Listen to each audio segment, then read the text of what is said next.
Okay, good morning, students. Once again, welcome you. In previous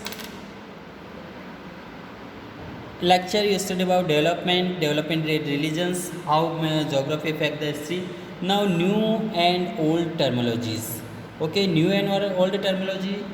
The ancient time, India was known as the Aryavrat. We know India, still India known as the different name Aryavrat, Hindustan, India, Bharat. So, the Aryavrat, the land of Aryans. Okay, Aryavrat means the land of Aryans.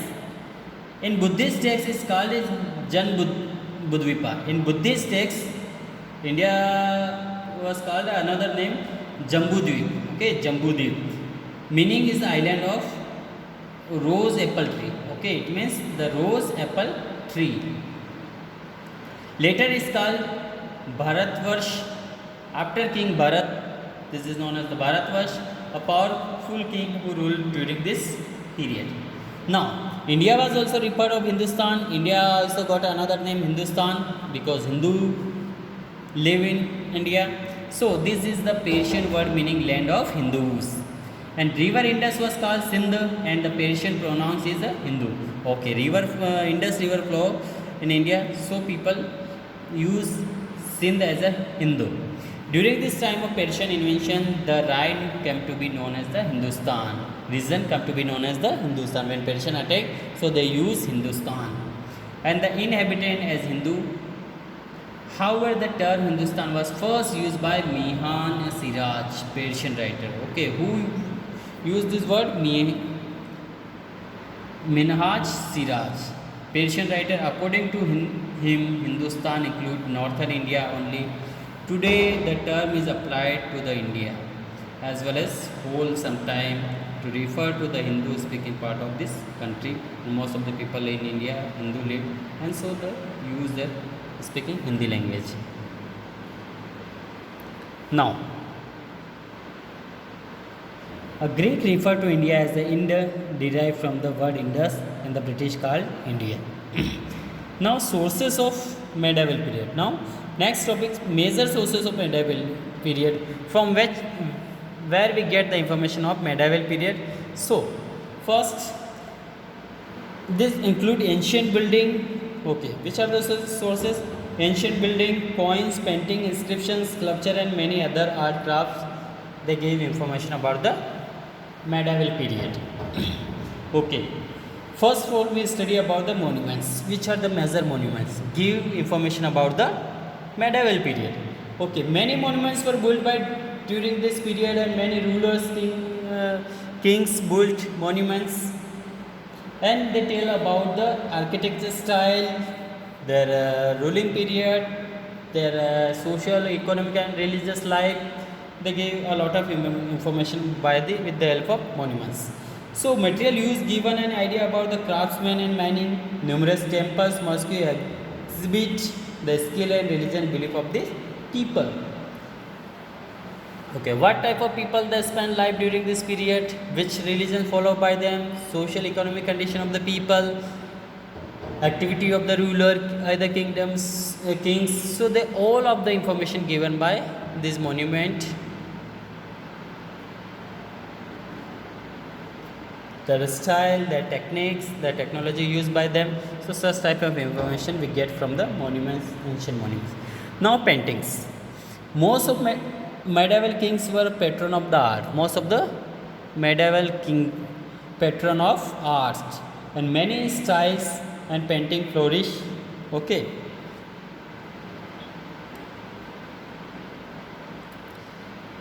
First, we study about monuments and paintings. So, many paintings depict the ruler themselves and court life of this time. These paintings are like the binoculars through which we can see the medieval period. For an example, Tanjore painting of the south depict the Lord Krishna and Lord Shiva. And nowadays also we get so many information about the paintings. So next, the Mughal ruler patronized of paintings. The art developed as well as the prosperous under this rule of the Mughal emperors. And the painting style that developed was a combination of India, Persian, and Islamic style. Okay, so there were so many different rulers. They use themselves as art and decorate their paintings with their court style, their economic life, people, religious style on the wall of their court, either wall of their palaces. You can see on your in your book Tanjore gold painting of depict of Lord Shiva and Shiva's family, Lord Krishna, Mughal painting, so many rulers um, made the paintings of war, hunting, and different type of lifestyle they sculpture on the walls, script on the walls. Now sculptures. Okay, other last point, sculpture. The medieval period of Indian witnessed a wide variety of sculpture. In this medieval period, we get a wide variety of sculpture. Sculpture, it means statue. Okay, statue, you know very well about statue, murti. Okay, what is the meaning of sculpture? Murti kala. The stone and metal both were used, and the indigenous style was deeply impacted by foreign style. Okay, this was deeply impacted by the foreign style. The Chola were great patron of sculpture, and during this reign, many temples were built with the indicate of sculpture.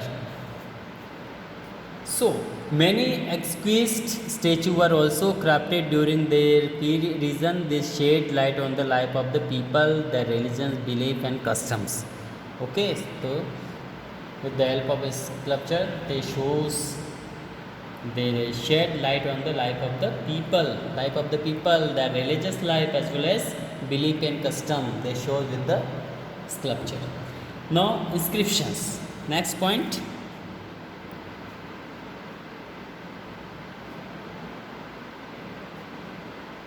Inscription. Okay, inscription means epigraphy.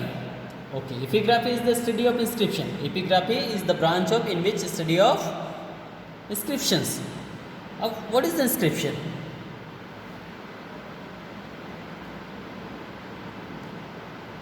Okay, inscription, these are very reliable source. These are engraved on a stone and tablets and metal and plates and pillars. It means sculpture on the wall, pillars, stones. Means खुदाई करके लिखना दीवारों पर stones पे. It means sculpture, inscriptions. And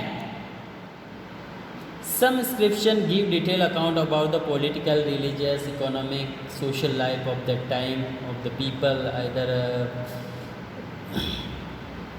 administration of the king. They give information about the such type of